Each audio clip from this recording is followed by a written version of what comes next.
Alors, bonjour à tous et à toutes. Ayant constaté le quorum, je déclare la séance de la Commission de la culture et de l'éducation ouverte. La Commission est réunie afin d'entreprendre l'étude détaillée du projet de loi numéro 90, loi reconnaissant le hockey sur glace comme sport national du Québec et concernant les référents culturels nationaux. Madame la secrétaire, y a-t-il des remplacements? Oui, Madame la Présidente, M. Poulain-Beau-Sud est remplacé par Mme Poulet-Laporte, M. Rivet-Côte-du-Sud par Mme Picard-Soulanges, Mme Tremblay-Hall par Mme Dorismont-Marie-Victorin et Mme Cadet-Bourassa-Sauvé par M. Ciccone-Marquette. Merci, Madame la secrétaire. Donc, nous en sommes maintenant aux remarques préliminaires pour lesquelles chaque membre dispose de 20 minutes. Donc, j'invite en tout premier lieu le ministre à faire ses remarques préliminaires. Monsieur le ministre, la parole est à vous.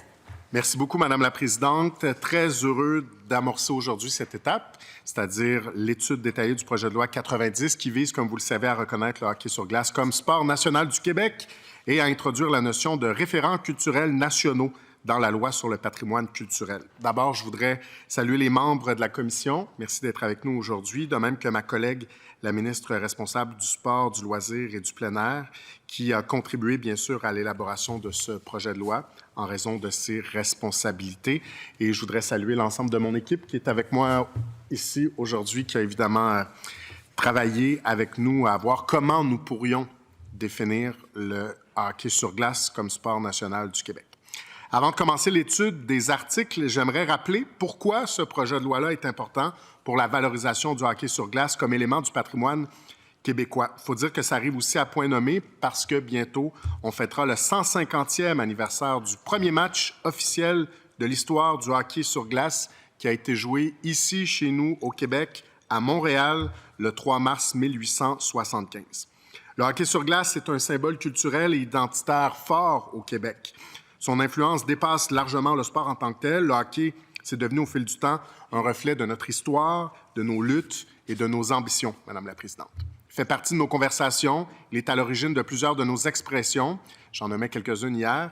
Et il constitue une source d'inspiration aussi pour de nombreux artistes, peu importe la discipline.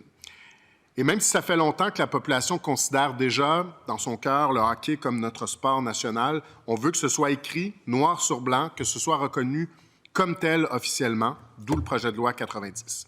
L'objectif, c'est de pouvoir bénéficier d'un cadre pour poser et appuyer des gestes concrets qui vont nous permettre collectivement de souligner l'importance historique de ce sport et son apport à l'évolution de notre société, comme on veut le faire, notamment en créant la Journée nationale du hockey sur glace qui aurait lieu le premier samedi de février. Le projet de loi 90 prévoit aussi que le hockey sur glace devienne le tout premier référent culturel national. C'est une notion qu'on souhaite introduire dans la loi sur le patrimoine culturel. L'ajout de cette notion pourrait être un levier pour favoriser la connaissance et la mise en valeur du rôle important qu'a joué le hockey sur glace dans la construction de notre identité nationale. Le projet de loi propose en ce sens qu'on puisse conclure des ententes et accorder des subventions, par exemple, pour favoriser la connaissance ou la mise en valeur d'un référent culturel national, par exemple des événements qui viseraient à promouvoir le hockey sur glace. On peut penser ici à des initiatives visant à souligner l'importance de joueurs du passé, à des événements importants de l'histoire du hockey ou encore à une activité qu'organiserait une association qu'elle proposerait de tenir lors de la première édition, par exemple, de la Journée nationale du hockey sur glace qui pourrait avoir lieu en 2026 si le projet de loi est adopté. Avec ce projet de loi, on souhaite, oui, reconnaître le hockey sur glace comme premier référent culturel national au regard de la loi sur le patrimoine culturel, mais avec l'introduction de cette nouvelle notion-là, ce serait possible aussi dans l'avenir de proposer à l'Assemblée nationale de reconnaître d'autres éléments de la culture québécoise forgés dans la tradition, entre guillemets. C'est comme ça qu'on le propose. Pour être ainsi reconnus par la loi, ces nouveaux éléments devraient aussi caractériser et évoquer de manière singulière un aspect de l'identité culturelle du Québec, constituer des repères largement partagés par les individus de la société et renforcer les liens entre eux. J'ai entendu plusieurs personnes suggérer, par exemple, de reconnaître un plat typique, un plat national du Québec ou encore une chanson. Ça pourrait effectivement être proposé et étudié dans le cadre d'autres projets de loi.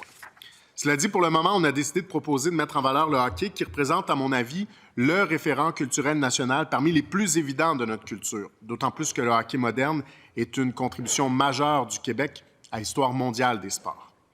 Chers membres de la Commission, le projet de loi 90 comporte d'excellentes propositions, bien sûr, je ne dirais pas le contraire. L'objectif de notre travail aujourd'hui, c'est d'obtenir le meilleur projet de loi possible. Donc, j'ai pleinement confiance qu'on va y arriver assez rapidement, surtout connaissant la passion des gens de l'autre côté pour notre sport national. Donc, merci à l'avance. Monsieur le ministre, donc j'invite maintenant la porte-parole de l'opposition officielle, Madame la députée de Robert-Baldwin, à faire ses remarques préliminaires. Merci beaucoup, Madame la Présidente, et merci évidemment pour votre présence aujourd'hui, Monsieur le ministre. Et je vois des membres de votre cabinet et également la banquette parlementaire.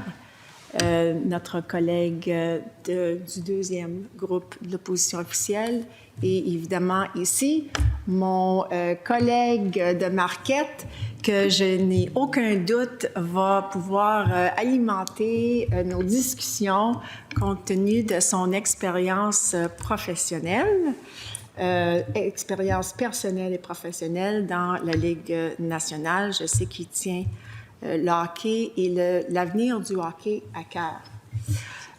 Madame la Présidente, nous sommes évidemment, je l'avais déjà mentionné lors de l'adoption du principe, qu'on ne peut pas être contre, évidemment, cette reconnaissance que le hockey est le sport national du Québec.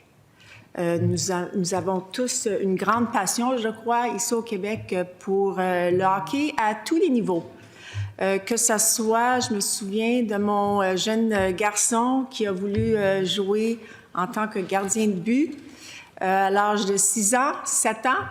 Et évidemment, l'évolution, de voir son évolution en tant que jeune garçon d'une équipe à l'autre. Jusqu'au junior, un petit peu au junior, pas longtemps. Les blessures sont venues après, c'est ça qui est regrettable. Mais c'est un sport qui fait en sorte, oui, c'est notre identité, nous sommes fiers, surtout évidemment de nos équipes qui font partie de ce beau sport, parce que le hockey, je l'ai vu moi-même à travers, si je peux dire, mon expérience personnelle, pas comme celui de mon collègue de Marquette, mais de mon expérience personnelle avec mon fils, avec ses amis, que ça soit jouer dans une équipe de la municipalité, de la ville ou à l'école, au scolaire. Et c'est toujours intéressant de voir, si je peux dire, l'esprit d'équipe, l'esprit aussi d'entraide et de motivation, parce que le hockey, c'est plus qu'un sport. Le hockey, on le voit, et je vais laisser, évidemment, je vais lancer la rondelle un petit peu plus tard à mon collègue de Marquette. Ah, vous aimez ça, hein, Monsieur le ministre? Et je l'ai vu en termes de... ça donne de la confiance, il y a un sentiment d'appartenance, on fait partie d'une équipe, ça nous motive aussi pour... on l'a vu, le décrochage, surtout au niveau des garçons. Et je sais qu'il y a quand même une certaine discipline qui fait en sorte que on motive nos enfants à réussir à l'école, parce que si tu réussis à l'école, tu vas continuer à faire partie de l'équipe. Donc, c'est toujours intéressant de ce point de vue-là. Moi, je l'ai vu dans ma vie personnelle. Mais il faut dire que ça exige aussi beaucoup de, si je peux dire, de temps, d'énergie, de dévouement des parents. Parce que c'est une chose de, oui, ton garçon veut jouer, et là, maintenant, de plus en plus de filles veulent jouer, et on est tellement content de l'évolution, de l'émergence du hockey féminin. Et j'ai une petite anecdote un petit peu plus tard que je vais mentionner, mais ceci étant, oui, il y a je ne veux pas dire des sacrifices, mais il y a des compromis. Surtout lorsque 2 parents travaillent. Et c'est la situation dans plusieurs familles au Québec. Et des fois, les exigences des horaires, si je peux dire, du hockey, que ce soit des matchs, que ce soit des pratiques à 6 heures du matin à l'aréna, je l'ai fait pas mal de fois, que ce soit tempête de neige, une équipe, tu peux pas, si tu n'as pas de gardien de but, là, tu peux pas commencer ton match. Fait que tu peux pas arriver en retard. Ça fait en sorte que les parents doivent aussi contribuer, doivent être dévoués pour aider leurs enfants à jouer ce sport qui est le fun, qui est vraiment le fun pour les enfants et à tous les niveaux. Et donc, il faut regarder aussi, Madame la Présidente, le pourquoi. Moi, je questionnais, et on a vu dans les médias, dans les journaux, il y avait quand même une question de pourquoi en ce moment.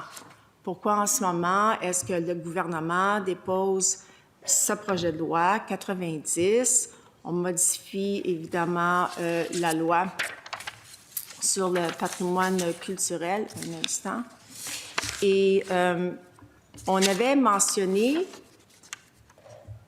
oui, une reconnaissance que le hockey va être le sport national du Québec. Mais au-delà de ça, c'est quoi l'objectif de ce projet de loi? Est-ce que c'est une simple reconnaissance que ça va être un référent culturel national? Et on va le reconnaître parce que, oui, c'est le sport national.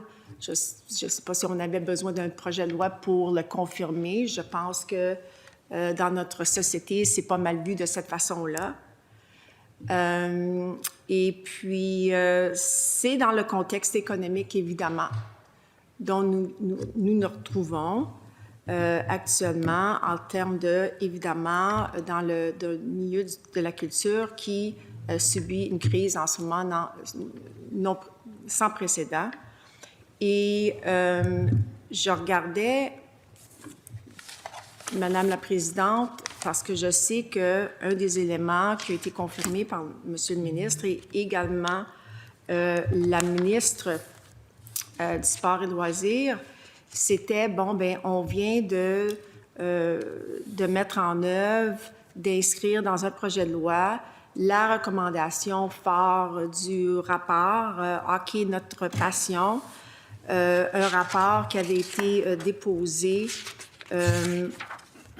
le 22 avril 2022, suite à un mandat qui avait été confié par la ministre de l'Éducation à ce moment-là et aussi responsable de la condition féminine.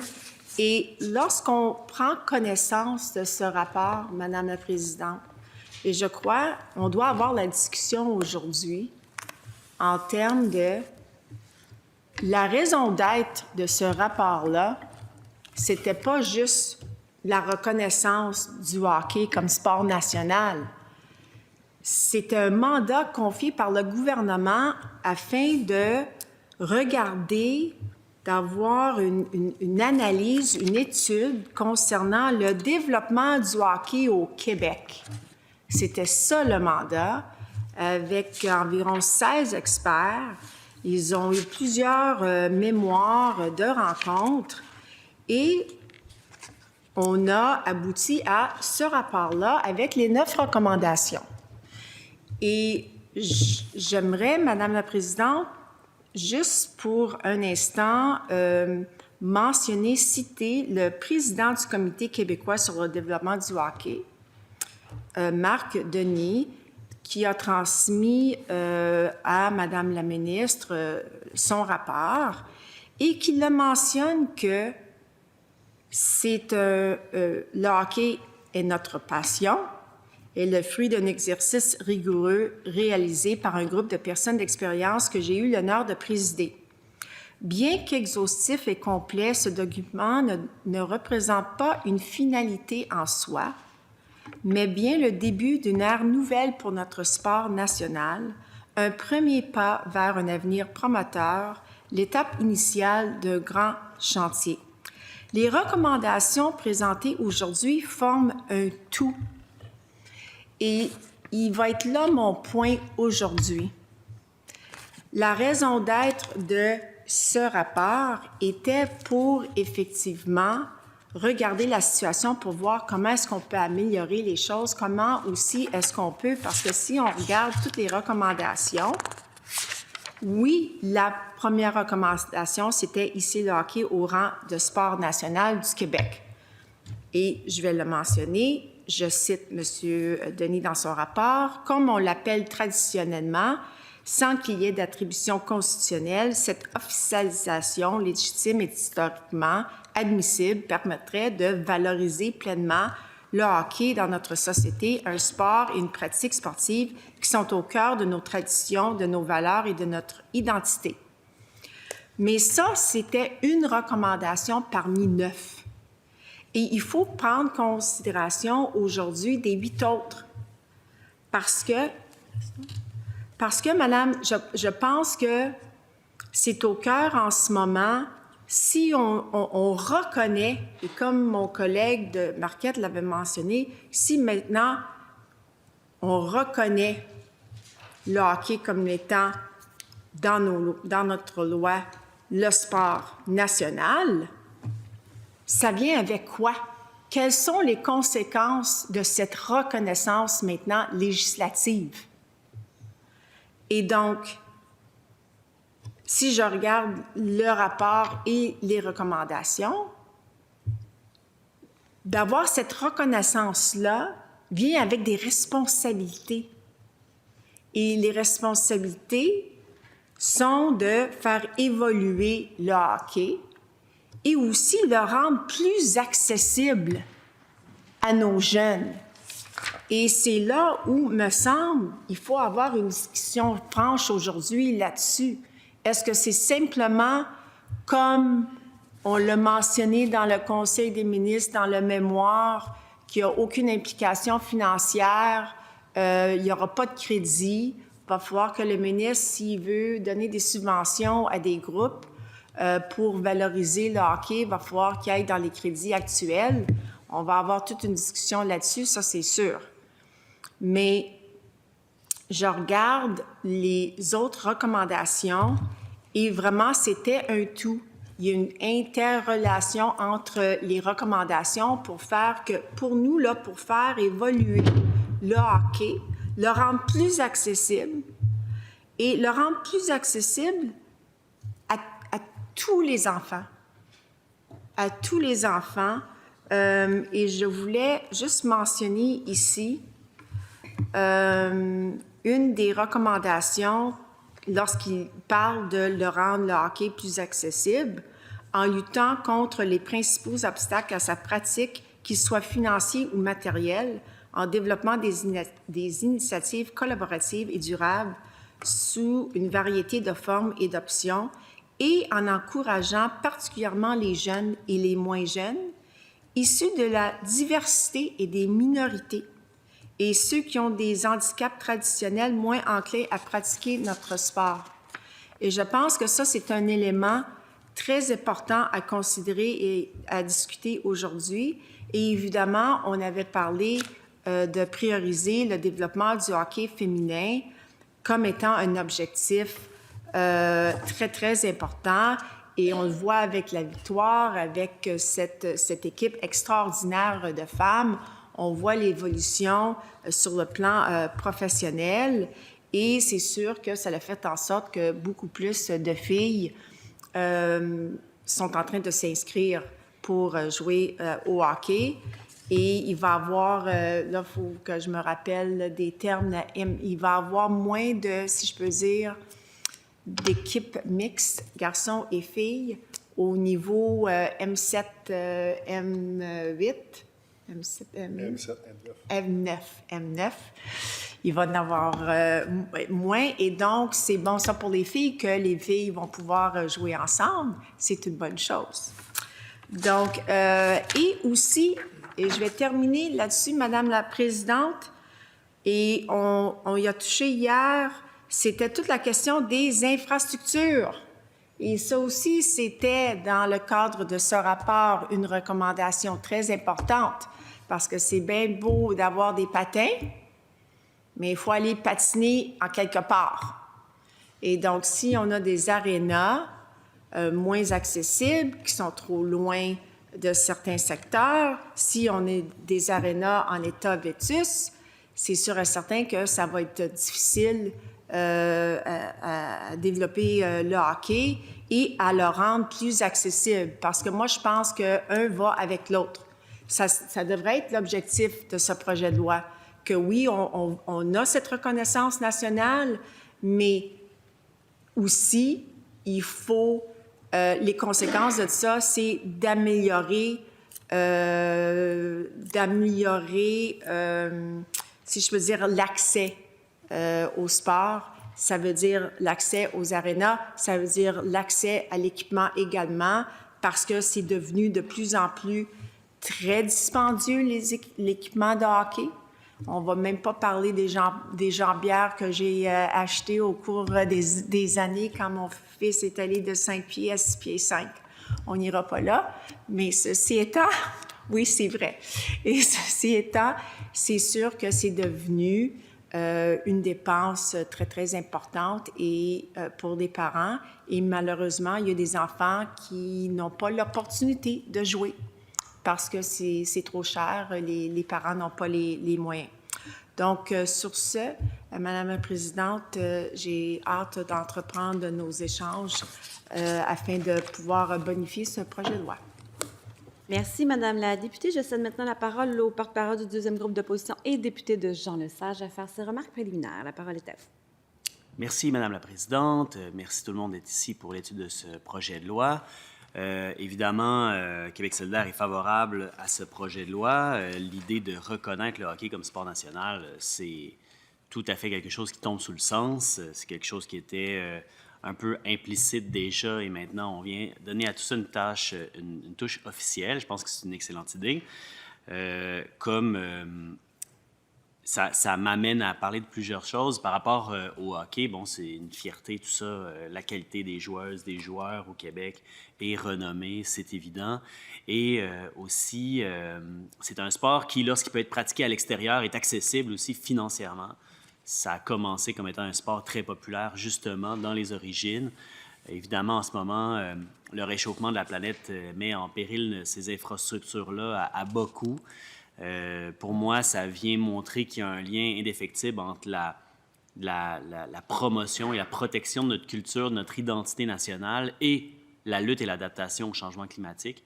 Donc, j'espère qu'on aura ça en tête. Peut-être que le fait de faire du hockey un sport national va nous amener à voir une pertinence augmentée à lutter contre les changements climatiques et à s'y adapter, comme le font déjà plusieurs villes en créant des patinoires qui sont réfrigérées, qui vont permettre dès maintenant, mais pour le futur aussi, à pouvoir pratiquer ce sport-là national d'une façon économique et accessible à un plus grand public possible. Donc voilà, c'est aussi un lieu, je pense, où les femmes au Québec en particulier, mais ailleurs aussi dans le monde, s'illustrent de plus en plus. Les succès retentissants de billetterie qu'elles engendrent dans les grands amphithéâtres du Québec sont vraiment un signe qu'il y a un appel pour une demande et un intérêt énorme pour l'émergence du hockey féminin que j'espère qu'on continuera de soutenir ici. Je vais peut-être profiter aussi de l'occasion de parler de symboles culturels dans le cadre de ce projet de loi pour proposer au ministre s'il a envie d'en insérer peut-être un autre, qui est la question du tartan québécois. C'est un sujet qui fait l'objet de discussions depuis longtemps. Il y a eu en 2003 la création d'une loi instituant le jour du tartan au Québec. L'ancienne députée de Huntington de la Coalition Avenir Québec avait déposé, je pense, une pétition pour faire reconnaître le tartan québécois, le plaid du Québec, comme étant un symbole officiel du Québec.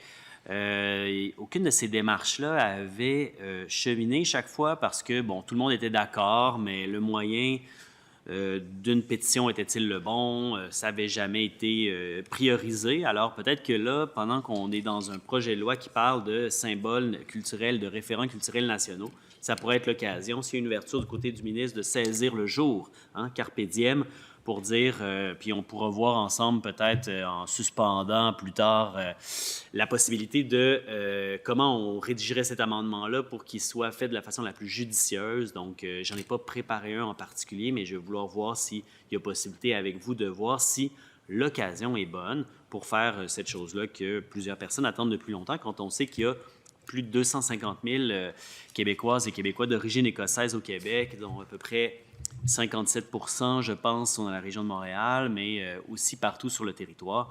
Alors, ce serait l'occasion de montrer aussi à quel point notre culture, finalement, est tissée d'ajouts et c'est quoi le mot que je cherche exactement? De contributions qui se sont ajoutées au fil de l'histoire, entre autres par différentes vagues d'immigration que nous avons connues et qui font aujourd'hui, qui donnent au Québec sa spécificité. Alors voilà, je voulais en parler dans les remarques préliminaires, juste pour préparer les esprits, mais évidemment, je ferai ça de façon plus formelle plus tard. Et c'est ce qui conclut mes remarques préliminaires. Merci, Madame la Présidente. Merci, Monsieur le député. Y a-t-il d'autres remarques préliminaires de la part de membres? Oui, Monsieur le député de Marquette, la parole est à vous. Merci beaucoup, Madame la Présidente. Bonjour, bonjour à vous tous. Bonjour à l'équipe du ministre également. Merci beaucoup d'être là. Il y a de ces moments qui sont importants pour certains législateurs à l'Assemblée nationale. On a tous siégé pendant des commissions. Les membres de l'opposition ont parfois et souvent la fierté de terminer un projet de loi et d'avoir mis une touche d'eux-mêmes avec un amendement qui va bénéficier à la société au moment de l'adoption, de la sanction et même par la suite à moyen et à long terme. Je tiens à remercier ma collègue de la culture de me faire une petite place. Malgré le fait qu'on parle de hockey ici, c'est vraiment un élément de culture. Et puis, je prendrai l'occasion, je ne répéterai pas tout ce que ma collègue a dit, parce que c'était fort important ce qu'elle a envoyé comme message. Mais pour moi, mon historique aussi, je crois sincèrement qu'on fait un pas en avant dans l'histoire. Pour l'avoir répété et dit à tort, dans mes 18 ans de communication comme animateur, comme chroniqueur, comme analyste, comme tous les postes qu'on peut imaginer, descripteur aux Jeux olympiques, alors que j'ai dit que le sport national au Québec était le hockey, alors que j'étais dans l'erreur. Aujourd'hui, on vient corriger cette erreur-là de façon officielle. Il faudra également que les futures décisions, Madame la Présidente, en matière de hockey, soient à la hauteur de cette appellation-là. On ne peut pas juste... ça ne peut pas juste être symbolique ce qu'on fait aujourd'hui. Il faut vraiment que ça vienne avec des actions importantes. On parle ici de valeurs communes, on parle d'identité, on parle que ça va faire partie au cœur de nos traditions. Je ne serais pas sans savoir, Madame la Présidente et Monsieur le ministre, que notre hockey est malade ici au Québec. Il fut un temps où on était la 4e plus grande nation au niveau des membres au monde. Puis je parle de la province de Québec. Puis depuis un certain temps, on est passé d'à peu près une centaine de mille membres et plus à 85 000 aujourd'hui. Puis on est descendu en bas de la Russie. Alors, on n'est plus la 4e, on est la 5e. Puis ça semble être une tendance. Là. Ça semble être une tendance parce que, justement, ma collègue en a parlé. C'est plus abordable de faire partie du hockey. Alors que le hockey était archi-rassembleur à l'époque. Le hockey, aujourd'hui, est devenu quasiment un sport d'exclusion, ce que je trouve regrettable. Je vais vous lire un petit passage de Stéphane Laporte qui, quand on parle de synchronisme, là, pour ne pas utiliser le mot timing, là, le 16 février dernier, il a écrit un beau texte sur le hockey. Il dit ceci: comment se fait-il que le Québec soit incapable de mettre au point un programme de hockey efficace et fructueux? S'il y en a qui connaissent ça, c'est bien nous autres. On n'y parvient pas parce qu'on n'arrive pas à mettre de côté nos intérêts personnels pour le bien collectif. On est devenu des mangeux de POC, pour utiliser une expression québécoise. On ne se fait plus de passes, on ne s'aide plus. J'ose espérer, Madame la Présidente, que le ministre de la Culture va faire des passes à la ministre responsable du sport et vice-versa pour faire avancer notre sport national. Je comprends qu'on veut le faire connaître, mais je pense qu'on le connaît déjà, le hockey ici au Québec. Mais il va falloir l'implanter, il va falloir l'amener ailleurs aussi. Faire en sorte qu'on revienne à l'époque où on disait, dans ma génération, là, je ne veux pas vieillir, Madame la Présidente, peut-être dans votre génération aussi, on disait que les petits gars venaient au monde avec des patins dans les pieds. Aujourd'hui, qu'on puisse être capable de dire les petits gars et les petites filles viennent au monde avec des patins dans les pieds, parce qu'on ne dit plus ça aujourd'hui, parce que ce n'est plus la réalité. Alors, sur ce, Madame la Présidente, c'est un privilège et un honneur pour moi de faire partie de cette étude de projet de loi qui va faire en sorte que le plus beau sport au monde serait identifié comme étant notre sport national. Merci beaucoup. Merci, Monsieur le député. Est-ce qu'il y a d'autres interventions de la part des membres? Alors, avant de débuter l'étude article par article, est-ce qu'il y a des motions préliminaires? Donc, je prends en considération l'article 1 du projet de loi. Donc, Monsieur le ministre, la parole est à vous. Merci, Madame la Présidente. D'entrée de jeu, peut-être, avec le consentement des oppositions, on en a discuté avec l'opposition officielle. Il faudrait voir avec nos collègues de la deuxième opposition. J'ai une modification aussi là, au sujet des discussions qu'on a eues, mais je proposerais qu'on y aille avec l'article 3, l'article 4, l'article 5, l'article 1, l'article 2, le préambule, et qu'on termine avec l'article 6. Donc, il y a une petite variation avec la proposition de nos collègues. L'article 5 serait... on pense que ce serait peut-être un peu mieux ordonné comme ça, s'il y a consentement. Est-ce qu'il y a consentement pour modifier l'ordre de l'étude? Consentement? Alors, consentement, donc on y va avec l'article 3. Merci, Madame la Présidente. Donc, 3, l'article 1 de la Loi sur le patrimoine culturel, chapitre P, trait d'union 9.002, est modifié par le remplacement dans le troisième alinéa de « et de patrimoine immatériel » par « de patrimoine immatériel et de référents culturels nationaux ». Donc, cet article propose de prévoir que les référents culturels nationaux font partie du patrimoine culturel dont la Loi sur le patrimoine culturel a notamment pour objet de favoriser la connaissance et la mise en valeur. Merci, Monsieur le ministre. Y a-t-il des interventions pour l'article 3? Madame la députée. Monsieur le ministre, l'ajout de référents culturels nationaux, à part du hockey, qui va devenir le sport national, quelles autres idées est-ce que vous avez à l'esprit concernant d'autres référents culturels potentiels?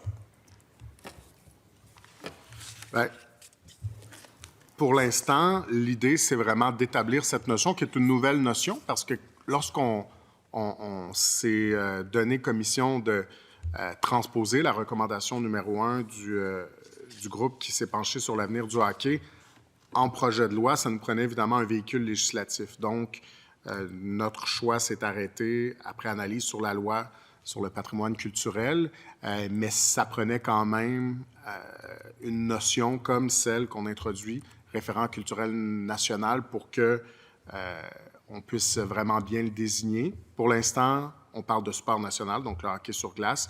Est-ce que, et on réfléchit à voix haute, parce qu'évidemment, tout ça est à définir, et au-delà de la définition qu'on va étudier au prochain article, il faudra avoir des discussions à chaque fois, mais est-ce qu'un jour, le Québec pourrait, par le biais d'une loi adoptée à l'Assemblée nationale, définir un plat national? Je pense que ça serait sujet à débat. Donc, ça demanderait peut-être quelques heures en commission.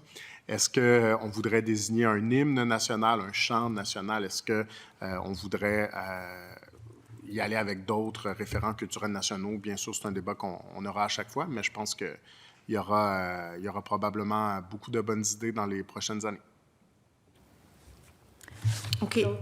Oui, Madame la Oui, je voulais juste, en termes de hockey, c'était facile. Cette reconnaissance-là, en termes de référent culturel national, quel va être le processus d'évaluation, les critères? Est-ce qu'il va y avoir un règlement? Comment est-ce qu'on va déterminer les prochains référents culturels nationaux? Bien, je pense que dans tous les cas, l'important, ce sera d'avoir une analyse qui sera approfondie d'abord.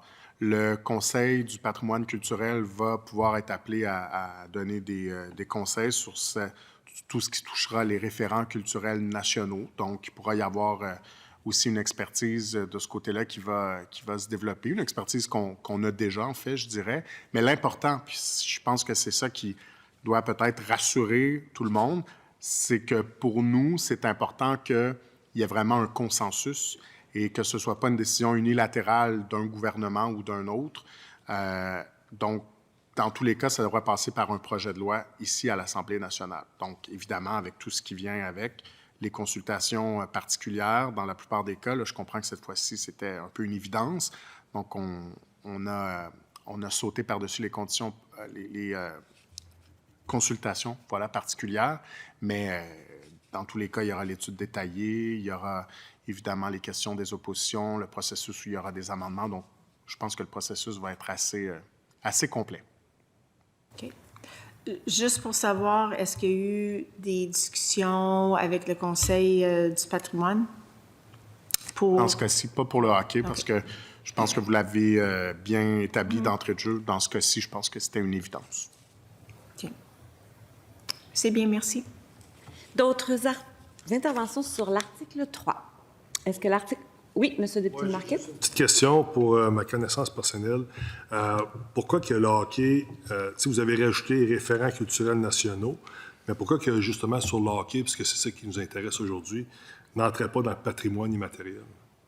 C'est une bonne question. On a eu cette discussion-là avec l'équipe du ministère parce que la notion de patrimoine immatériel relèverait davantage d'un savoir-faire, par exemple. Donc, le fléché, par exemple, la ceinture fléchée, ce savoir-faire de fabriquer la ceinture qui s'entre dans le patrimoine immatériel. La gigue, par exemple, que j'ai désignée il y a déjà plusieurs mois, c'est un savoir-faire qui peut se passer de génération en génération. Donc, ça, c'est du patrimoine immatériel. Je pourrais vous parler de certaines formes de pêche. Il y aurait plusieurs exemples à donner, mais le hockey n'entrait pas là-dedans. Donc, on a vraiment créé cette nouvelle catégorie de référents culturels nationaux, où ça cadre parfaitement bien. Merci beaucoup, M. le ministre. D'autres interventions sur l'article 3? Oui, M. le député Jean Lesage. J'aurais une intervention pour faire écho un peu à ce que j'ai dit en remarque préliminaire, c'est-à-dire, est-ce que ce serait dans l'article 3, par exemple, le juste moment de discuter ensemble, peut-être suspendre pour discuter de la possibilité d'insérer comme référent culturel national officiel du Québec, le plaid du Québec, le fameux tartan? En fait, au bénéfice des gens qui nous écoutent pour qu'ils puissent bien suivre la discussion, on a quand même abordé ce sujet-là il y a un moment, je pense que c'était hier ou en tout cas cette semaine, hors des ondes, et ça m'a permis quand même de poser des questions. Puis, le tartan relève davantage de la loi sur le drapeau et les emblèmes, donc qui est sous la responsabilité du ministre, je ne peux pas prononcer son nom, mais de mon collègue qui est ministre de la langue française notamment, mais bon, ça relève d'un des ministères dont il est responsable. Puis, au sens de ce que nous introduisons, puis là, c'est au prochain article, mais ce que nous, on propose comme définition d'un référent culturel national, c'est un élément de la culture québécoise forgé dans la tradition qui caractérise et évoque de manière singulière un aspect de l'identité culturelle du Québec et qui constitue un repère largement partagé par les individus de la société et qui renforce les liens entre eux, reconnus à ce titre par la loi. Donc, le tartan n'entrerait pas là-dedans, mais il pourrait tout à fait entrer dans la loi sur les emblèmes, sur le drapeau et les emblèmes. D'autres interventions? Oui, bien, merci pour votre réponse. J'apprécie. On va essayer un autre chemin. Est-ce que l'article 3 est adopté? Adopté. Adopté. Article 4. Monsieur le ministre, la parole est à vous. Article 4. L'article 2 de cette loi est modifié par l'insertion, selon l'ordre alphabétique de la définition suivante. Référent culturel national, un élément de la culture québécoise forgé dans la tradition qui caractérise et évoque de manière singulière un aspect de l'identité culturelle du Québec, constitue un repère largement partagé par les individus de la société et renforce les liens entre eux, reconnus à ce titre par la loi. Cet article propose d'inclure une définition de la notion de référent culturel national dans la loi sur le patrimoine culturel. La définition proposée précise notamment qu'un référent culturel national doit être reconnu à ce titre par la loi. Merci, Monsieur le ministre. Des interventions sur l'article 4. Est-ce que l'article 4 est adopté? Article 5. Article 5. L'article 78 de cette loi est modifié. 1. Par l'insertion après le paragraphe 5 du suivant. 5.1. Accorder des subventions dans le but de favoriser la connaissance ou la mise en valeur des référents culturels nationaux. 2. Par l'insertion après le paragraphe 7 du suivant. 7.1. Conclure des ententes avec toute personne ou tout groupement dans le but de favoriser la connaissance ou la mise en valeur des référents culturels nationaux. Cet article propose d'abord de donner au ministre de la Culture et des Communications le pouvoir d'octroyer des subventions pour favoriser la connaissance ou la mise en valeur des référents culturels nationaux. Il propose ensuite de lui donner le pouvoir de conclure des ententes avec toute personne ou groupement pour les mêmes fins. Merci, Monsieur le ministre. Des interventions sur l'article 5. Madame la députée de Reverdy. Ah oui. Commençons, Monsieur le ministre. Là, peut-être, il va falloir le décortiquer parce qu'il y a 3 éléments. 1, accorder des subventions. Et là, il faudrait... Et qui va aussi avec le 7.1, conclure des ententes. Donc, ça va être avec les personnes, les groupements, avec qui en particulier. Donc, accorder des subventions. Puis après ça, il y a tout l'objectif qu'on veut atteindre. On veut accorder des subventions, on veut accorder une aide financière pour favoriser la connaissance. Est-ce qu'on a vraiment besoin, parce que là, c'est lié au hockey, d'avoir favorisé la connaissance? Ça veut dire quoi pour vous, Monsieur le ministre? Bien, par exemple, je serais curieux de voir le résultat d'un sondage où on demanderait aux gens s'ils savent que le hockey sur glace a vu sa première partie être jouée à Montréal. Je serais curieux de savoir si les gens sont au courant de ça au Québec. Je ne veux pas faire de prédictions hasardeuses, mais je pense qu'on pourrait être surpris. Je pense qu'il y a probablement pas une majorité de Québécois qui savent que le hockey a été inventé ici à Montréal, que la première partie extérieure a été jouée chez nous, au Québec. Donc, c'est un exemple. Mais est-ce qu'on pourrait, à l'occasion de la Journée nationale du hockey sur glace, à chaque année, tenir des activités, tenir une activité où on met en valeur cette histoire-là? Est-ce qu'il pourrait y avoir une exposition à Montréal sur les lieux où ont lieu ce premier match de hockey? Est-ce qu'il pourrait y avoir dans les municipalités certaines petites activités qui sont organisées pour mettre en valeur ce patrimoine? Je pense que ce sont des exemples qui répondent à la question de ma collègue. Donc, revenons à comme la question qui tue, là, concernant le financement. Donc, on a le mémoire au Conseil des ministres qui dit clairement qu'il n'y a pas d'implication financière en ce qui a trait à ce projet de loi. Même la ministre du Sport et des Loisirs hier l'a mentionné qu'il n'y a aucune implication financière. On voit également à l'item paragraphe 9 de ce mémoire-là que je dois vous avouer qui me préoccupe en ce moment compte tenu du contexte dans lequel l'écosystème culturel, la crise qu'ils vivent actuellement.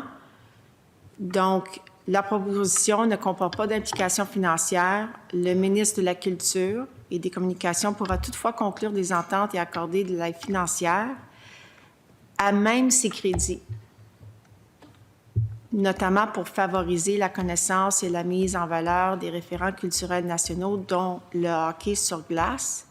Donc, évidemment, ma question, Monsieur le ministre, c'est est-ce que vous avez l'intention en ce moment d'aller piger dans les crédits, dans votre enveloppe budgétaire, compte tenu de la crise sans précédent actuellement dans l'écosystème culturel,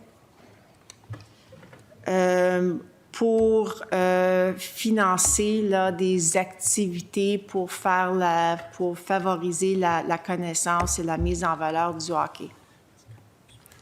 C'est un peu ça ma question.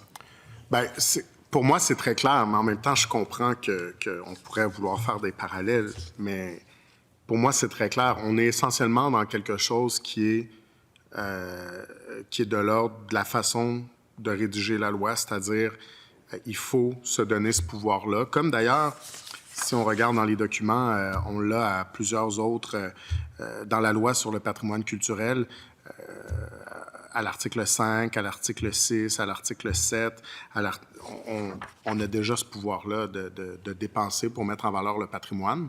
Maintenant, ce qu'on dit, c'est qu'on crée une nouvelle notion, celle de référents culturels nationaux. Si on a besoin, bien, juridiquement, je ne sais pas si c'est le bon terme, mais juridiquement, on aura la possibilité de le faire. Mais il n'y a pas d'incidence financière parce que adopter le projet de loi aujourd'hui, évidemment, ne coûte rien. Est-ce que dans les prochains temps, on se servira des budgets qu'on a au patrimoine, parce qu'on a des budgets qui sont dévolus au patrimoine, à sa mise en valeur? On pourrait effectivement l'utiliser pour mettre en valeur ce patrimoine, mettre en valeur ce référent culturel national, mais il n'y a pas de décision pour l'instant qui est prise, il n'y a pas de sommes qui sont affectées à ça pour le moment. Mais, Monsieur le ministre, on se comprend que ça soit pour... puis vous allez peut-être m'expliquer en termes de conclure des ententes, est-ce que vous avez une idée avec quelle personne, avec quel groupe, mais si le gouvernement va conclure des ententes pour que ça soit favoriser la connaissance ou la mise en valeur du hockey, ça va venir avec une enveloppe financière. Il va y avoir de l'argent, je présume, qui va être remis à ces groupes-là pour les aider à valoriser ou à mettre en valeur. Bien, je comprends pas vraiment la question. La réponse, c'est oui. Là, vous me demandez si on a un pouvoir de dépenser puis qu'on accorde une subvention, est-ce qu'on va leur donner de l'argent? Ben oui, si on leur accorde une subvention, c'est de l'argent. Donc, si on prenait cette décision-là, effectivement, ce serait le cas. Comme on peut le faire avec la GIG, comme on peut le faire avec justement le fléché, comme on peut le faire pour bien d'autres choses. Donc là, Monsieur le ministre, qu'est-ce que j'aimerais, et je sais que je n'ai aucun doute qu'il y a des gens qui nous écoutent.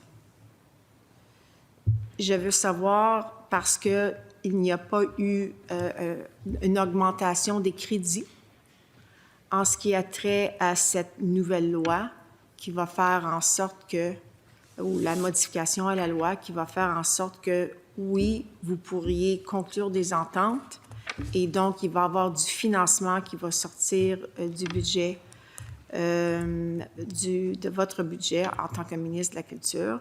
Je veux m'assurer que s'il va y avoir du financement, que vous allez prendre l'engagement d'augmenter les crédits, que vous n'allez pas piger dans l'enveloppe actuelle pour le financement. Bien.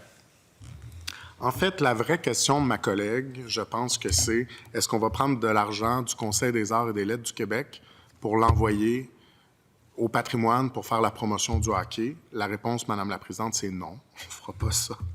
Je pense que c'est une évidence. Là. J'ai bien reçu.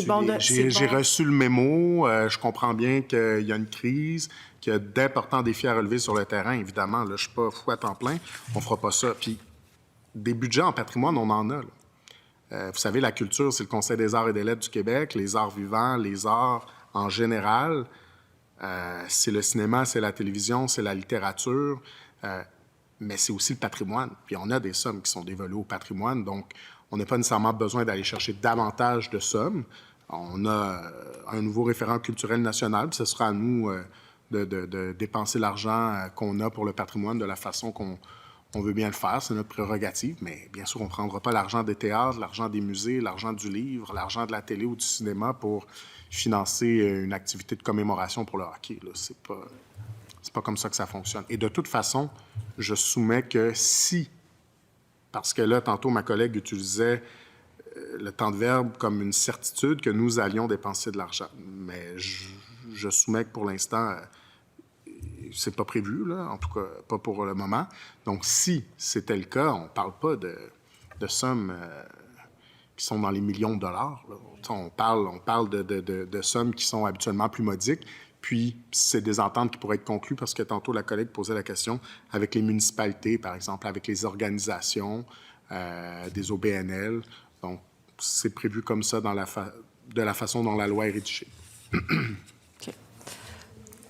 Oui, et donc on parle, et là, je ne sais pas, Monsieur le ministre, est-ce qu'il y a une enveloppe budgétaire? Est-ce que dans le prochain budget, il va y avoir un montant? Non. Et qu'est-ce que vous avez en tête en termes de budget, d'un montant parce que là, je comprends qu'un des motifs pour lequel le projet de loi est déposé à ce stade-ci, c'est parce que on va célébrer le 150e anniversaire du premier match officiel. Et donc, je ne sais pas si il y a quelque chose, un événement particulier que le gouvernement est en train d'organiser, peut-être avec d'autres groupes, mais est-ce qu'il y a quelque chose lié à ça financièrement? Pour l'instant, il n'y a pas de sommes qui ont été accordées à qui que ce soit. Évidemment, le projet de loi n'est pas adopté. Si c'est le cas, on aura l'occasion d'en faire l'annonce. Puis, de toute façon, l'étude de crédit s'en vient. Donc, vous aurez l'occasion, on aura l'occasion d'en discuter. Mais je vous dirais, là, de toute façon, pour juger de combien on voudrait mettre, ça nous prend des projets, ça nous prend des propositions. Là, on n'est pas du tout là. On est en train d'adopter un projet de loi. On est bien loin du moment où on accorderait peut-être de l'aide financière à on ne sait trop quelle organisation pour le moment, pour je ne sais quel projet. On est bien... c'est trop tôt pour répondre à ça. Moi, en lisant le projet de loi, Monsieur le ministre, je comprends l'idée de reconnaître le sport, d'avoir cette reconnaissance, mais il me semble que l'objectif qu'on pourrait atteindre aujourd'hui pourrait être beaucoup plus grand que de valoriser la connaissance et la mise en valeur. Et c'est vraiment lié à l'accès, c'est vraiment lié aux autres recommandations qui font partie du rapport du comité québécois sur le développement du hockey.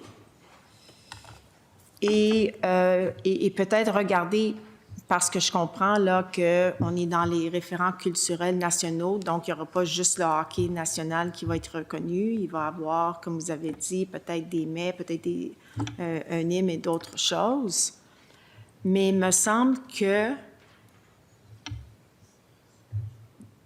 avec le rapport qui a été quand même mandaté par votre gouvernement avec des motifs très spécifiques, on voulait, puis je vais le lire, Madame la Présidente. Le 18 novembre 2021, le premier ministre ainsi que la ministre déléguée à l'Éducation, ministre responsable de la condition féminine, ont annoncé la mise sur pied d'un grand chantier visant à redonner ses lettres de noblesse à notre sport national, à transmettre aux jeunes le goût du hockey et à développer adéquatement le talent québécois dans un contexte positif. Pour ce faire, un comité d'experts a été constitué. Et c'est là où on parle du mandat et les recommandations. Et il me semble qu'on est en train de manquer le but. On a tiré la puck, mais on n'a pas la puck. La rondelle n'est pas dans le but.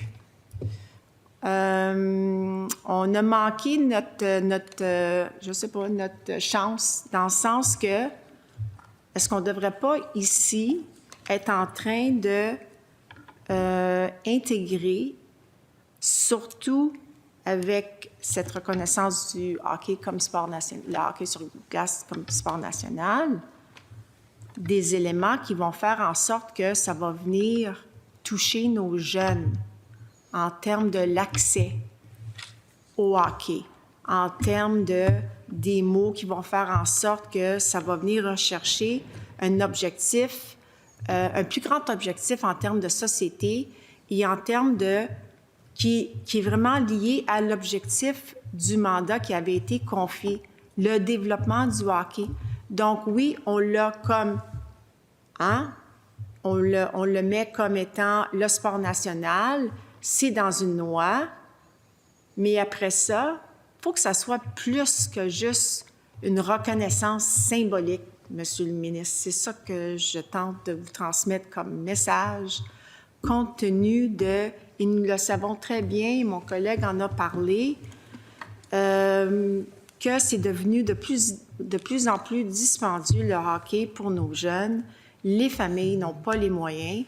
Si on veut vraiment, parce que favoriser la connaissance puis la mise en valeur, là, c'est bien beau, mais si les parents n'ont pas l'argent pour aller acheter des patins puis des jambières puis les bâtons de hockey, là, puis si nos arénas sont dans des états, certains dans des états pitoyables, d'état vétus, bien, on n'est pas plus avancé. On a cette belle reconnaissance, mais au bout du compte, là, on n'avance pas dans l'émergence du hockey et le développement et tout. Et donc, me semble que il faut avoir cette discussion pour bonifier ce projet de loi afin d'atteindre un objectif concret sur le terrain qui va faire en sorte que les parents puis les jeunes, quand ils vont voir la sortie, ils vont dire finalement, comme on va avoir de l'aide, on va pouvoir, ça fait longtemps que je voulais pratiquer ce sport, ça fait longtemps que je voulais faire partie de cette équipe, mais on n'avait pas les moyens. On n'a pas les moyens parce que ça vient avec des exigences. Quand on fait partie d'une équipe, il y a les tournois, les parents doivent payer pour la bouffe, l'hôtel et tout. C'est pas juste question de dépenses là, de patins et de bâtons.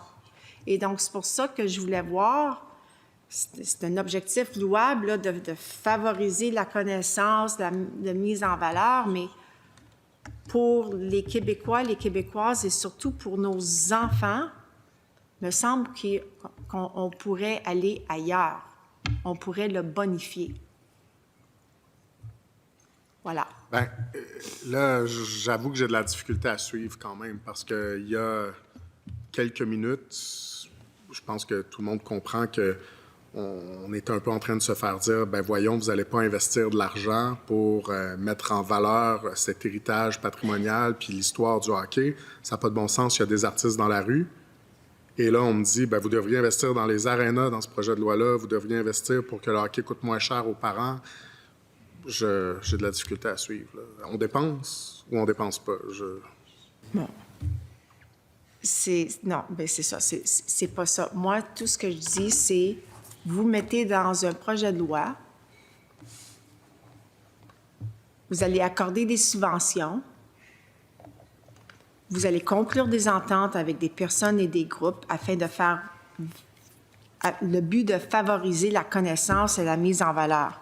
Tout ce que je dis, c'est qu'au bout du compte, c'est un objectif qui va être fort probablement symbolique parce que ça ne va pas venir en aide aux enfants qui ont besoin de patins, de bâtons, puis nos arénas.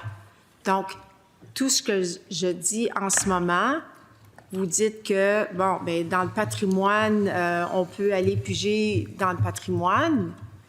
Bien, il me semble que si vous voulez donner un peu de mordant, comme on dit, à tout cet aspect de on reconnaît ce sport comme étant notre sport national, mais ça vient avec des conséquences, une responsabilité pour aider nos jeunes, où vous allez nous dire non, c'est une reconnaissance vraiment symbolique uniquement.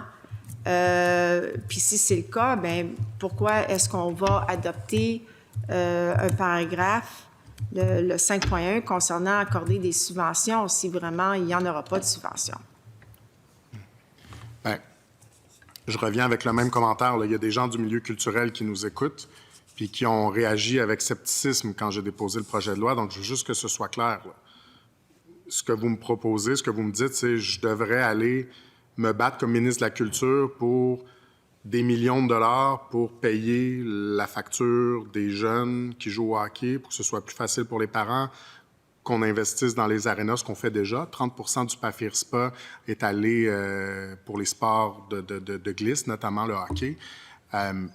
J'ai de la misère à suivre. Là. Pour les gens qui nous écoutent du milieu culturel, moi, je suis occupé à temps plein à défendre mes demandes là, dans le milieu culturel. Est-ce que je comprends que je devrais passer moins de temps là-dessus puis aller plus du côté des sports? Là? J'ai de la misère à suivre. Non, c'est pas ça que je dis, M. le ministre, du tout. Moi, c'est votre objectif. Quel objectif est-ce que vous voulez atteindre avec, en ce moment, le libellé du 5.1 et le 7.1? Je pense que c'est assez clair. Référents culturels nationaux, on introduit cette notion-là. Le premier, ce sera notre sport national, le hockey sur glace. Et on se dit, si on a besoin, on peut accorder des subventions, à même nos crédits, évidemment, pour mettre en valeur ce référent culturel national-là. Donc, pas pour investir pour baisser la facture des parents, pas pour construire des arénas, mais pour mettre en valeur ce côté patrimonial. On a des budgets dévolus au patrimoine. Donc, tantôt, je sentais que ma collègue disait, bien là, est-ce qu'il y aura de l'argent dans le prochain budget pour ça? Est-ce que c'est vraiment la priorité? Il y a des artistes dans la rue. Tout ça est vrai, là, ça m'occupe à temps plein. Mais là, maintenant, on me dit, ben voyons, il faut que vous mettiez de l'argent pour favoriser le sport parce que ça coûte cher.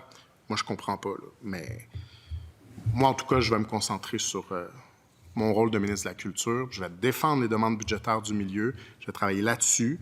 Puis, les sommes qu'on a déjà en patrimoine, si on en a besoin, on pourra en utiliser une petite partie pour mettre en valeur ce patrimoine-là s'il y a des projets qui s'y prêtent.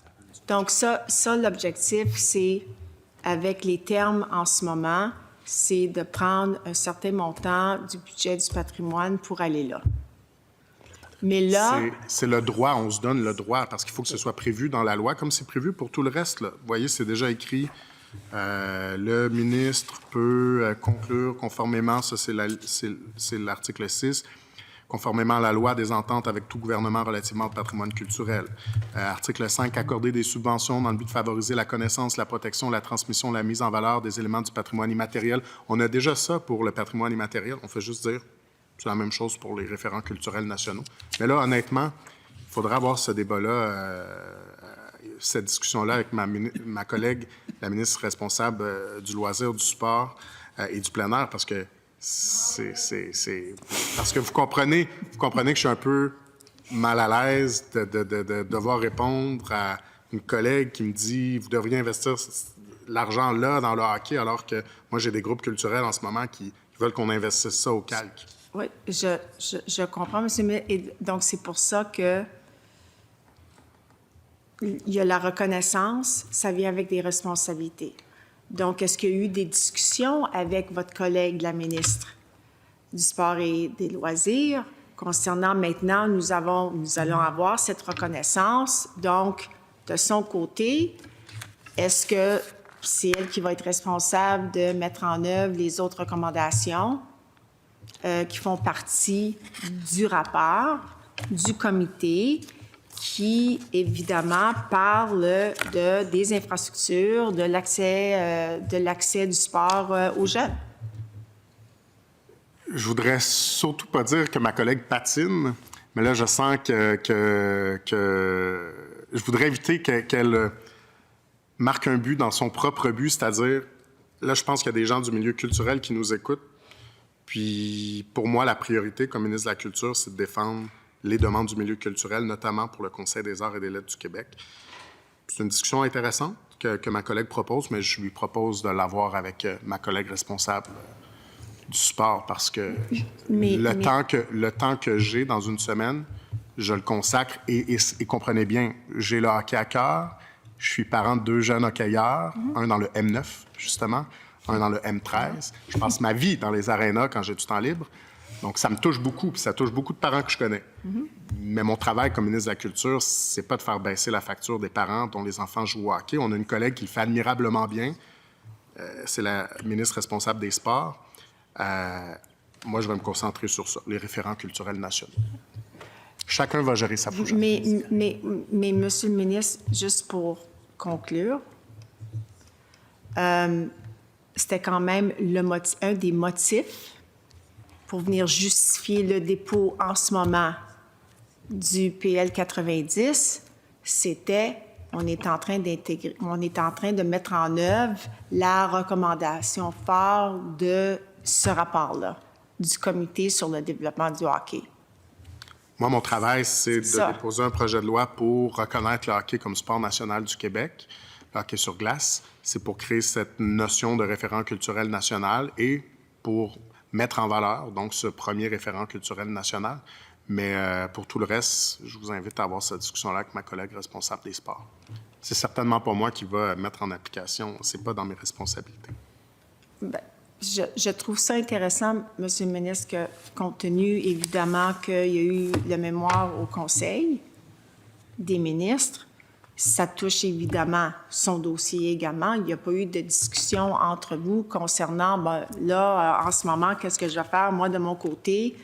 Je vais mettre en œuvre recommandation 1 et donc ça va vous permettre de mettre les autres recommandations en œuvre également parce que c'est un tout. C'est ça que le comité disait en conclusion.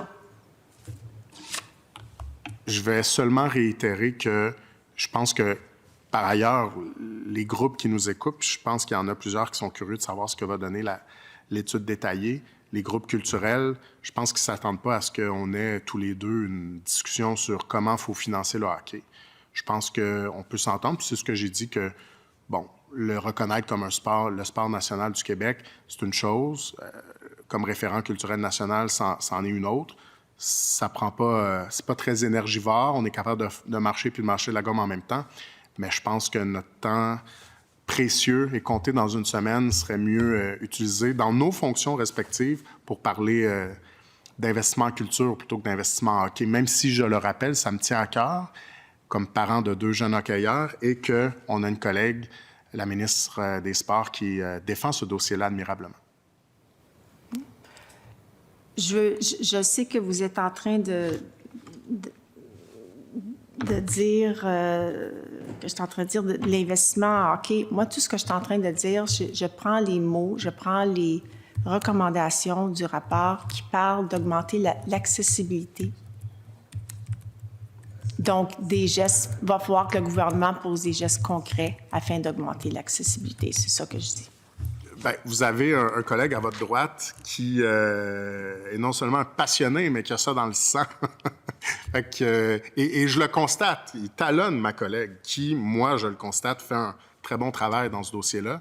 Donc, je les encourage, bien sûr. Puis, je sais que ma collègue, elle y travaille. Les investissements, 30 des sommes qu'on a octroyées dans le cadre du PAFIRSPA pour les infrastructures sportives sont allées notamment pour le hockey parce qu'on a financé, entre autres, avec ça, des arénas. Ça, c'est important. Quand on regarde les statistiques, il y a une augmentation du nombre de hockeyeurs depuis quelques années, depuis qu'on est au gouvernement, 8,5 plus d'hockeyeurs affiliés à Hockey Québec. Donc, il y a une tendance qui s'est inversée. Ma collègue a fait un super boulot. Puis, savez-vous quoi? Elle le fait tellement bien que c'est certainement pas moi qui vais essayer de le faire à sa place. Je suis persuadé que je serai moins bon qu'elle. Mais je souhaite qu'elle réussisse parce que ce sera notre sport national officiellement maintenant. Comme ministre, donc, je le souhaite. Comme papa de 2 jeunes hockeyeurs, je le souhaite aussi. Mais là, honnêtement, moi, je vais défendre mes demandes budgétaires pour les artistes qui sont dans la rue en ce moment. Je ne vais certainement pas avoir un débat sur combien est-ce qu'il faudrait investir en ce moment. Je pense que ma collègue serait la première à me le reprocher. Puis je pense que les gens qui nous écoutent actuellement doivent commencer à penser qu'on en parle beaucoup. Donc, monsieur... Oui, Madame la députée, C'est bien, merci. Monsieur le député de Marquette. Merci beaucoup. Monsieur le ministre, juste pour essayer de comprendre un peu c'est quoi le domaine de la culture, je vais vous demander un petit peu de qu'est-ce que la culture comporte. Je comprends un peu, là, mais je veux juste savoir, tout ce qui est patrimonial, c'est sous votre responsabilité. Oui. Par exemple, quand on parle de patrimonial, c'est ce qui est emblématique. En fait, il y a une distinction. Il y a la loi sur le drapeau et les emblèmes, par exemple. Prenez, évidemment, le drapeau du Québec, mais bon, dans les emblèmes, il y a le blason. Là, c'est pas ma responsabilité, mais il y a l'oiseau. Le papillon, c'est pas adopté. C'est-tu adopté? Oui, il y a le papillon, il y a l'arbre, il y a la fleur, l'iris versicolore. Donc, les emblèmes, c'est mon collègue qui s'en occupe. De notre côté, le patrimoine, on a le patrimoine immatériel, on peut citer des bâtiments, donc en fait classer des bâtiments. On peut désigner des personnages historiques, désigner des journées historiques, des moments, des paysages même maintenant.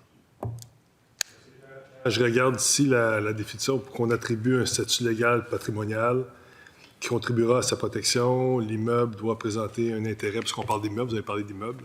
Oui. Doit présenter un intérêt pour sa valeur archéologique, architecturale, artistique, emblématique, ethnologique, historique, paysagère, scientifique, sociale, urbanistique ou technologique. Je cite le premier ministre.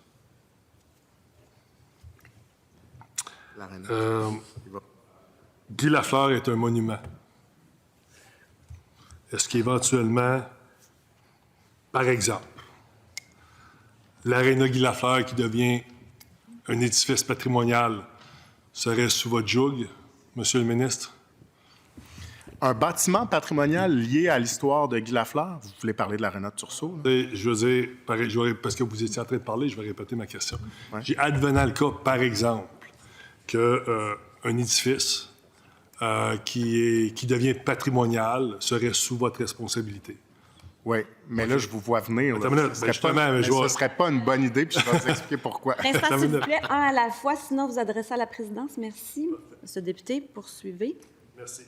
Alors, éventuellement, par exemple, si jamais l'aréna de Tursault, Guy Lafleur, devient... Non, c'est une question... Je veux juste que vous me... Excusez. Je veux juste que vous me donniez de l'information. Parce que je suis nouveau dans le monde de la culture, là. Je suis très nouveau. Je veux comprendre un peu. Si jamais l'aréna Guy Lafleur devient patrimonial, on débute les démarches, ça devient patrimonial, est-ce que ça viendrait sous votre joug, votre responsabilité? Oui. Oui? Parfait. J'ai plus de questions, Mme la Présidente. Merci beaucoup. Est-ce qu'il y a d'autres interventions sur l'article 5? Est-ce que l'article 5 est adopté? Article 1, Monsieur le ministre, à vous la parole. Article 5 est adopté, donc...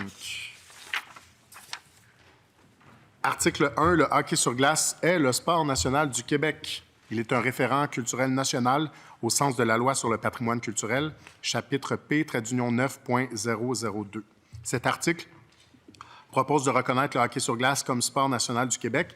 Il propose de reconnaître également ce sport à titre de référent culturel national, comme prévu à la définition de cette notion suggérée par l'article 4 du projet de loi qui modifie la loi sur le patrimoine culturel. Merci, Monsieur le ministre. Y a-t-il des interventions sur l'article 1? Est-ce que l'article 1 est adopté? Adopté. Article 2, Monsieur le ministre, à vous la parole. Article 2, le premier samedi de février est la Journée nationale du hockey sur glace. Donc, cet article propose que le premier samedi de février soit la Journée nationale du hockey sur glace. Merci, Monsieur le ministre. Des interventions sur l'article 2. Madame la députée. Merci, Madame la présidente. Pourquoi, Monsieur le ministre, le premier samedi de février? Pourquoi le premier samedi de février? Oui, on s'est posé la question, puis tantôt, on a un collègue qui a souligné quand même que les changements climatiques ont des effets sur les patinoires, notamment. C'est aussi pratique que ça. Donc, évidemment, si on souhaite que ça puisse être célébré dans le contexte actuel à l'extérieur aussi, bien souvent sur des patinoires extérieures, donc, c'est le moment qui nous a semblé le plus propice. Est-ce qu'on a pensé au 3 mars comme date? Oui. Compte tenu que oui. C'est...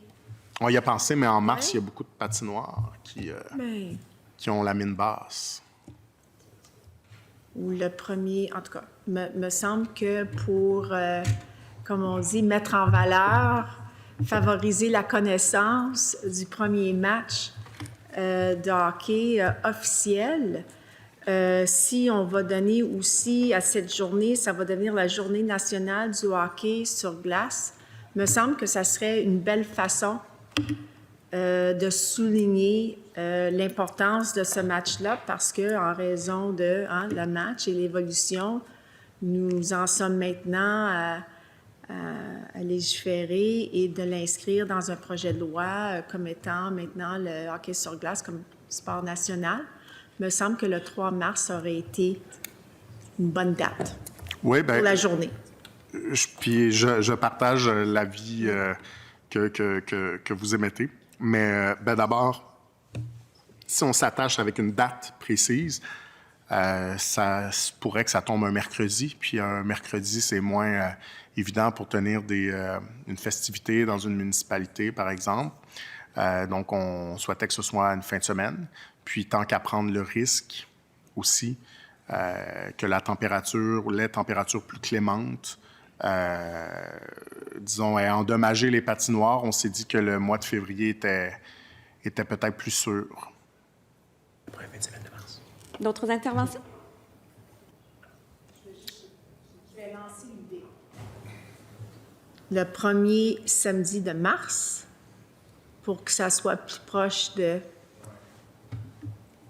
3 mars. Honnêtement, c'est pas une objection de principe, là. C'est vraiment c'est la question qu'on s'est posée. Puis là, tant qu'à pas être le 3 mars officiellement, bon, là, après, est-ce que si c'est au début février, au début mars, du moment où on n'est plus sur la journée officielle, on s'est dit qu'on avait plus de chances d'avoir du plaisir à célébrer cette journée-là avec des conditions hivernales optimales en février plutôt qu'en mars, parce qu'évidemment, bon, il peut y avoir un redout.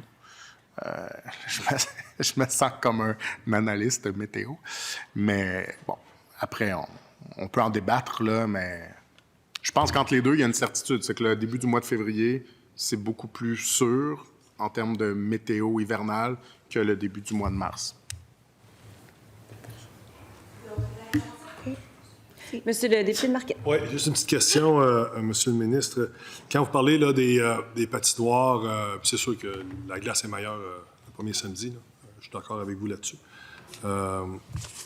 Avez-vous l'intention de faire quelque chose de particulier sur les patinoires du Québec, par exemple, cette journée-là?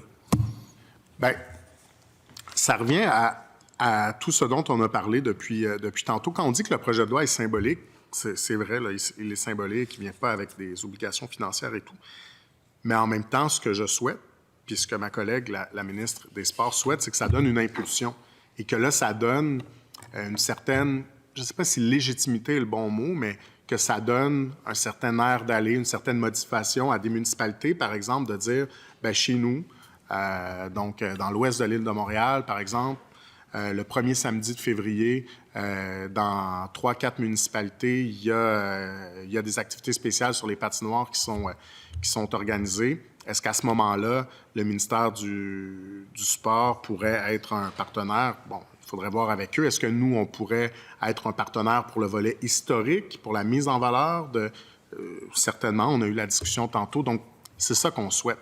Évidemment, nous, comme ministère de la Culture, on ne va pas subventionner l'entretien de la patinoire, mais avec ce projet de loi, si on peut donner l'impulsion puis donner comme un prétexte aux gens pour mettre en valeur le hockey, je pense que ça va être bien. Je suis allé puis je pense qu'il faut se réapproprier ces patinoires-là extérieures aussi. Je suis allé, c'était jour de tempête de neige lundi, et mes enfants étaient en journée pédagogique, donc j'ai joué mon rôle de papa. J'ai pris un moment de congé avec eux. On est allé au parc à côté de la maison, puis la patinoire, elle était vide. Puis là, je me suis dit, justement, en travaillant là-dessus en ce moment, j'espère que ça va donner une impulsion pour que ça redevienne un peu comme avant, quand moi-même, adolescent, j'allais au parc, puis qu'il y avait une vingtaine de personnes en train de déneiger la patinoire parce qu'ils voulaient absolument mettre leur hockey dans le milieu, partir, puis faire une partie. Donc, est-ce que ça va donner cette impulsion-là? Je le souhaite vraiment. Je m'excuse de vous interrompre. Étant donné qu'il y a un débat qui suit à 13 h, je propose de suspendre les travaux jusqu'à 14 h et on pourra reprendre sur la question. Merci.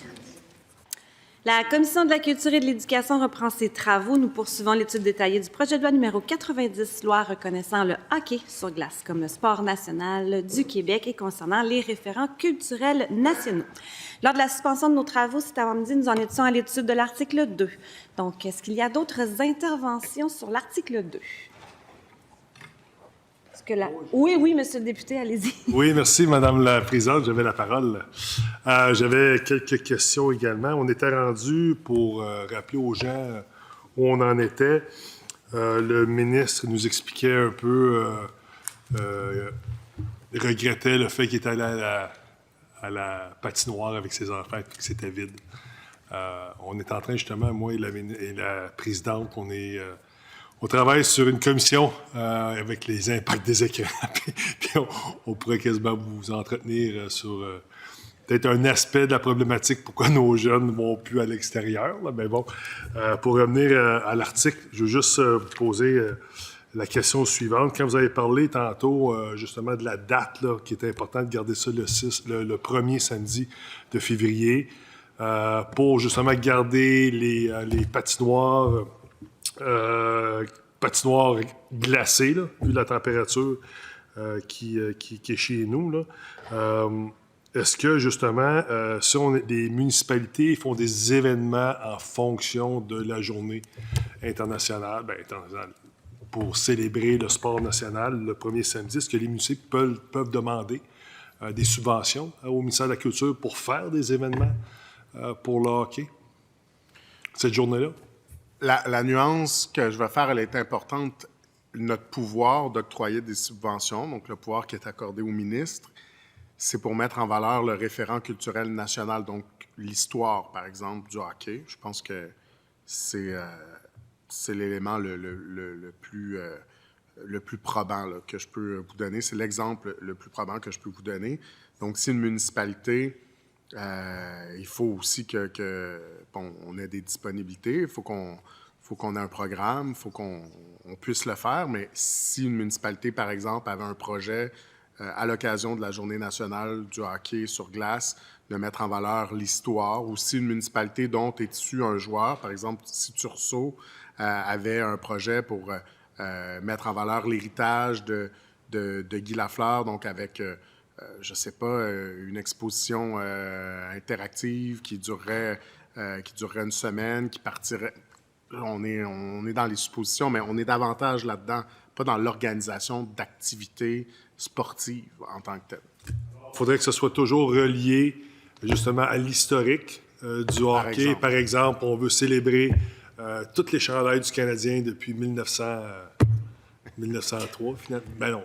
C'est quelqu'un, mettons, on veut présenter, on fait des équipes des jeunes, puis on a toutes les chandails de toutes les époques du Canadien, mais c'est l'histoire, là. Je parle de l'histoire parce que vraiment ce que vous venez de dire, là, c'est large en maudit. Il n'y a pas de limite à l'histoire, à vouloir transmettre l'histoire, apprendre aussi, parce que, je veux dire, l'histoire du hockey depuis 1875, on parle des Maroons, puis c'est fait partie de l'histoire, on parle de Maurice Richard, on parle des grands Henri Joliat. Si on célèbre ça, ça pourrait.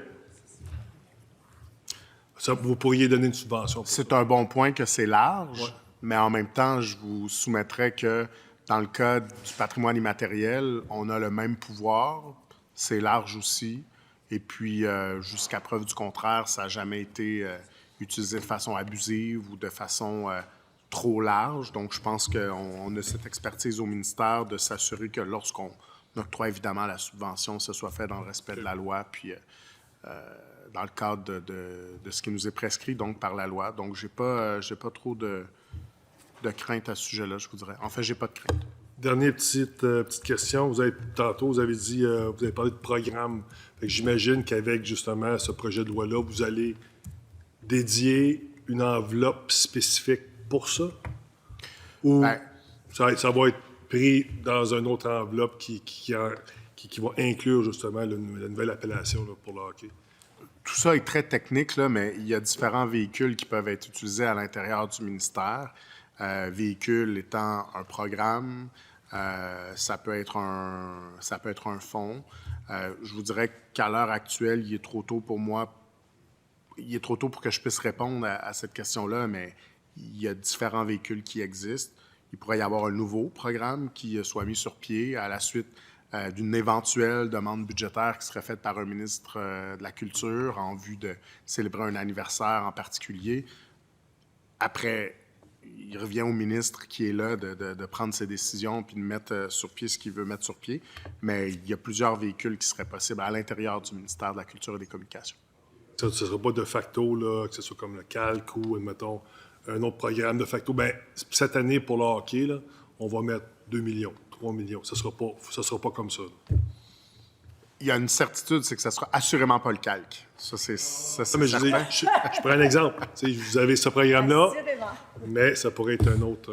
Mais ce ne sera pas de facto. On dit, bien, cette année, là, on prévoit, voici ce qu'on met comme limite pour le hockey cette année, puis on va réserver ça pour la journée du hockey. Bien, c'est une question à laquelle c'est dur de répondre parce que ça se pourrait que ça soit ça. Si, par exemple, demain matin, vous êtes élu, vous devenez ministre, vous êtes nommé ministre de la Culture et des Communications, et étant donné votre grand amour pour le hockey, vous pourriez dire, bien, dans le premier budget qui sera déposé, je fais une demande et je veux qu'il y ait un programme pour nous assurer qu'à l'occasion, sur les 5 prochaines années, il y ait, dans le cadre de la Journée nationale du hockey, des festivités partout au Québec. Et donc, on ouvre un programme pour que les municipalités puissent déposer des projets, puis là, à ce moment-là, sont analysés, puis là, on octroie ou pas les subventions. Vous pourriez faire ça.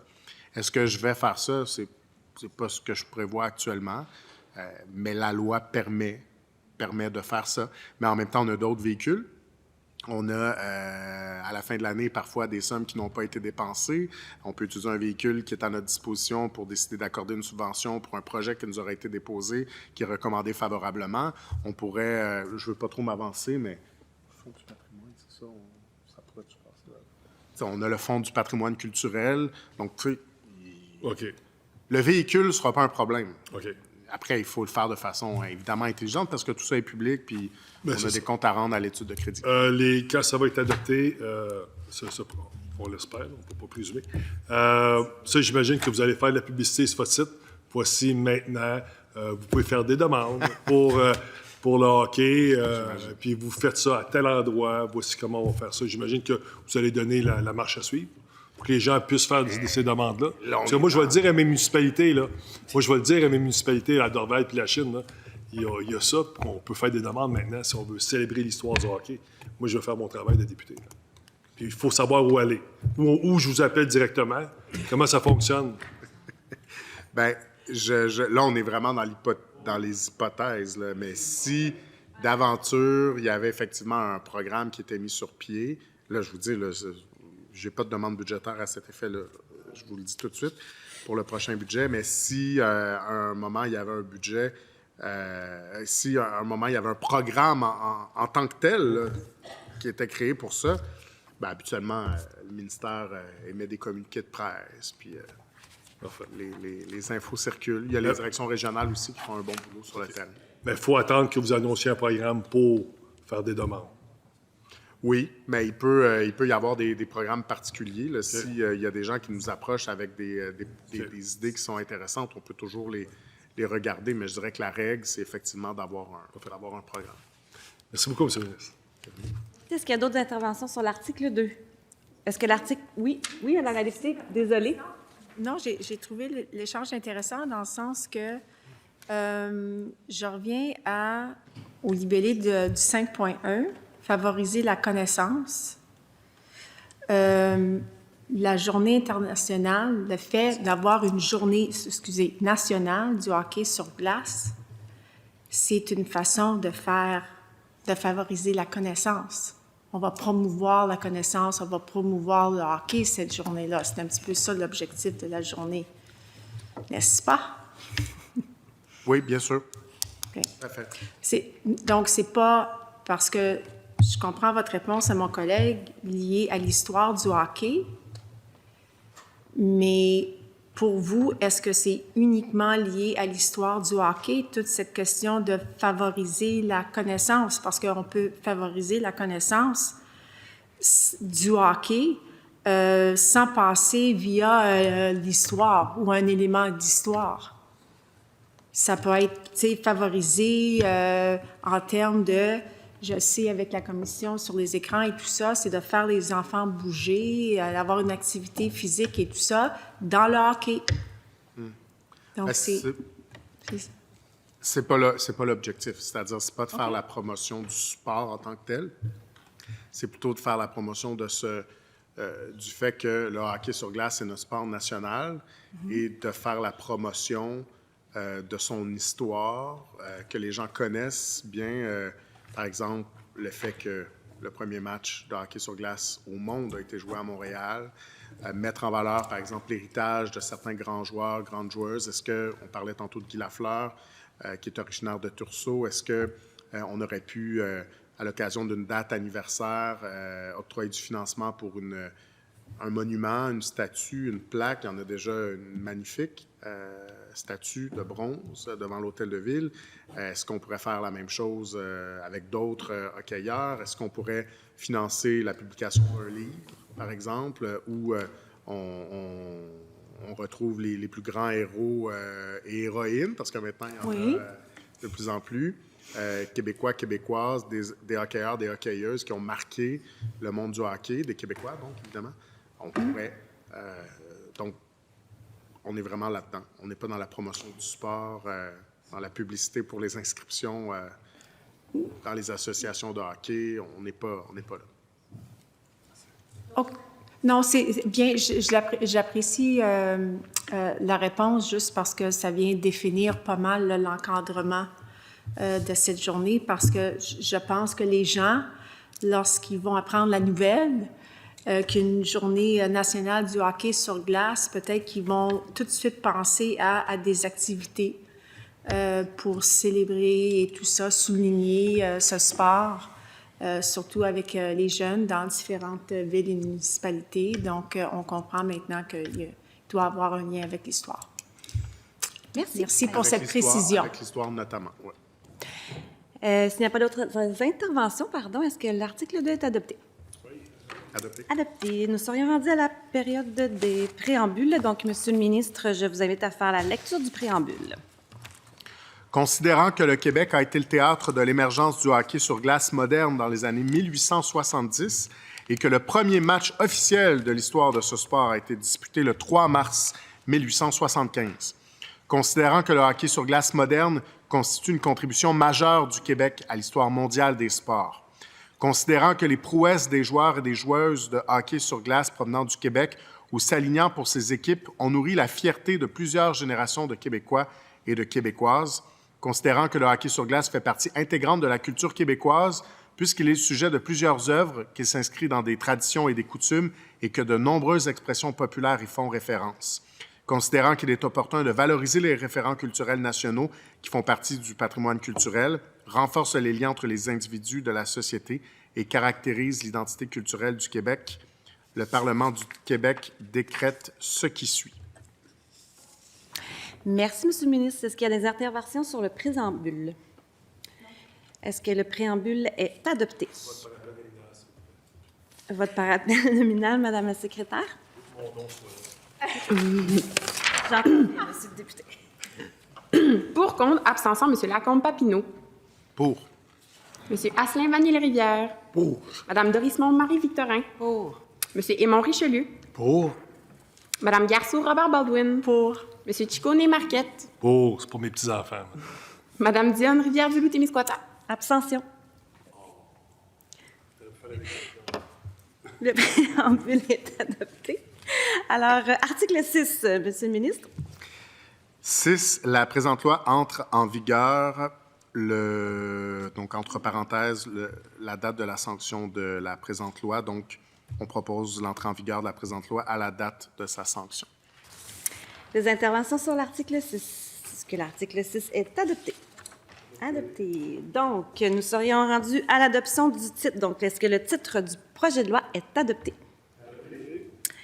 Je propose que la Commission adopte une motion d'ajustement des références. Donc, cette motion est-elle adoptée? Alors, nous en sommes maintenant rendus à l'étape des remarques finales. Je cède la parole au porte-parole du groupe d'opposition et député de Jean Lesage. La parole, il est... Merci, Monsieur le député. Alors... cède maintenant la parole à la porte-parole de l'opposition officielle, Madame la députée de Robert Baldwin. La parole est à vous. Merci, Madame la Présidente. 6 articles, on l'a fait très vite, efficace. Nous étions efficaces, on va se le dire. Merci, Monsieur le ministre, pour cet échange. On va le dire, moi et mon collègue, ensemble, que nous sommes fiers qu'il va y avoir une journée nationale du hockey sur glace et qu'il y a cette reconnaissance dans ce projet de loi 90. Et que ça va être, on va célébrer la première célébration sera célébrée le premier samedi du mois de février en 2026. Donc, peut-être qu'il va y avoir une exposition sur l'histoire du hockey, on ne sait jamais. Non, ça va être peut-être trop tôt avant l'inauguration du Musée national de l'histoire du Québec. OK, on ne sait pas. Mais merci pour les précisions. Merci pour cet échange.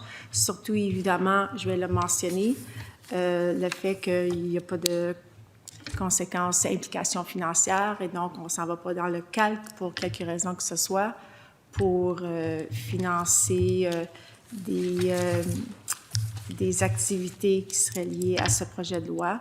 Je comprends que peut-être il y aurait une enveloppe dans la section patrimoine. Je comprends aussi qu'il y avait eu peut-être une diminution l'année passée de cette enveloppe-là, mais ça serait intéressant d'avoir peut-être un programme plus tard pour mettre en œuvre, évidemment, et de faire, si je peux dire, pas juste la connaissance, mais aussi ultérieurement d'avoir des activités qui seraient en lien avec ce projet de loi. Mais je suis certaine, Monsieur le ministre, que vous allez avoir des discussions avec votre collègue, ministre du Sport et de loisirs, puisqu'elle avait été impliquée là, dans toute la question du comité du développement du hockey.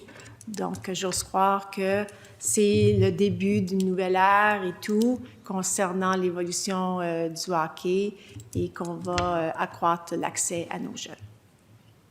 Merci, Madame la députée. Avant de céder la parole au ministre, est-ce qu'il y a d'autres interventions? Oui, une petite intervention. Député de Marquette? Merci beaucoup, Madame la Présidente. Juste remercier le ministre. Merci beaucoup des explications. Merci à toute votre équipe également. Merci d'y avoir pensé. Ce fut un privilège et un honneur d'être ici avec vous aujourd'hui, en espérant que cette appellation ne soit pas juste symbolique, Monsieur le ministre, mais qu'il y ait un effet vraiment, là, une vague là, pour justement redorer le blason à notre sport national.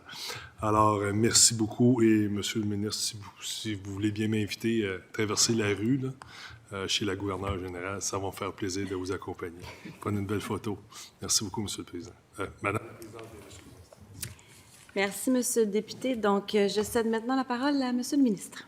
Merci beaucoup, Madame la Présidente. Je suis très heureux qu'on ait adopté ces 6 articles rapidement. Bon, c'est une chose, mais je suis vraiment heureux qu'on aille de l'avant avec ce projet de loi qui continue de cheminer vers l'adoption parce que c'est vrai que dans le cœur, dans la tête de pas mal tout le monde, le hockey, c'était déjà notre sport national, mais que l'Assemblée nationale le dise, que l'Assemblée nationale adopte une loi pour le faire officiellement, je trouve que ça ajoute beaucoup. C'est un symbole, mais peut-être que je suis vieux jeu, mais je trouve que les symboles sont importants. Et étant, je le disais, moi-même, papa de 2 jeunes hockeyeurs qui passent sa vie, ses fins de semaine dans les arénas, je vois à quel point ça a un effet positif, le hockey, sur les enfants, d'abord. Même si parfois il y a mauvaise presse, il s'est passé beaucoup d'éléments, il reste que fondamentalement, c'est un beau sport. Culturellement, on l'a dit, je ne le répéterai pas, mais ça fait partie de notre identité, ça a été inventé ici. Puis je dirais même plus, on n'en a pas beaucoup parlé, mais ça a même été au cœur, notamment, de la naissance de la Révolution tranquille. Quand on pense à l'émeute du Forum, quand on pense à Maurice Richard, et je parlais avec ma collègue faisait référence au Musée national de l'histoire du Québec, je parlais avec le nouveau directeur général, Maxime Pedneau-Jobin, on parlait justement du hockey.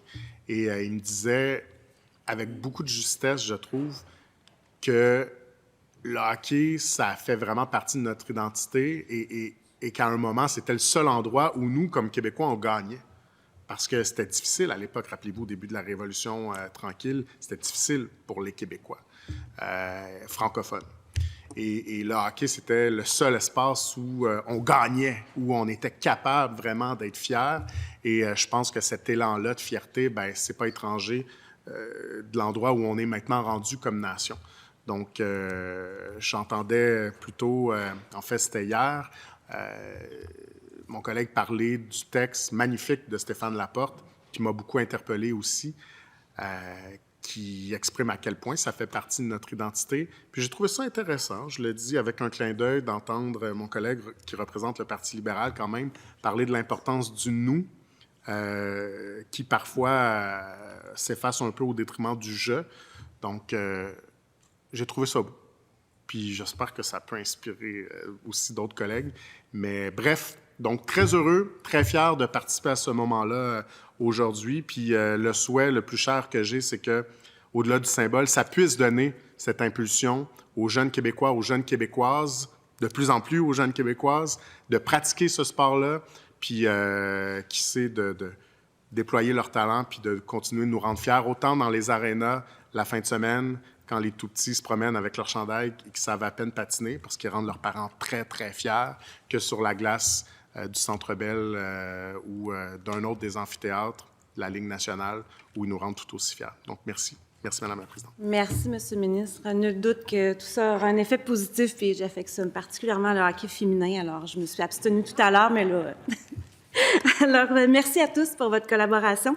La Commission ayant accompli son mandat ajourne ses travaux sine die.